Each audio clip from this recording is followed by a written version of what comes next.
When we examined the third axiom, we concluded that empowerment is about an incremental suspension of control. With each incremental suspension of control, however, one has to bear a number of variables in mind. And these variables become apparent when one considers a very simple analogy. We like to refer to it as the fishing analogy. We've all heard the rule of thumb that says, don't give a person a fish, teach them how to fish. If we were to take that logic through by extension and ask ourselves, well, what does it mean to empower the person to fish? Then clearly in the first instance, it means more than just giving the person some knowledge. It means to give them things as well. It'll be like a hook, a line, a license to fish, a sinker, a bait, a net, a dam with fish, etc. These things you would call means. In other words, they're like tools. The next thing you'd need to do is you'd need to make the person able to fish. So you'd need to teach them where to fish, how to fish, why it is important to fish. You'd need to teach them and coach them so that they have the ability to fish.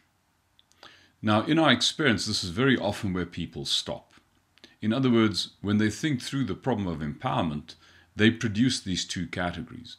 It is about giving the person the means and the ability to do what's required of them.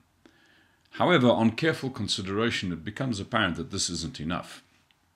For example, if you were dealing with somebody who was particularly lazy, and you gave them all the means that they could conceivably require in order to catch the fish, you give them all the ability they could conceivably require, and then you say to the person, don't worry, I've got a freezer full of fish. If you don't catch a fish, I'll give you one from my freezer. Then the person wouldn't catch the fish anyhow.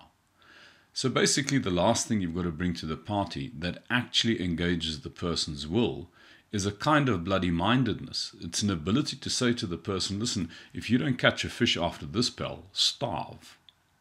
In other words, empowering people means three things and not just two.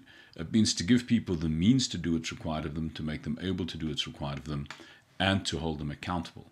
And if you do not do all three of those things, you do not empower people, you in fact disable them.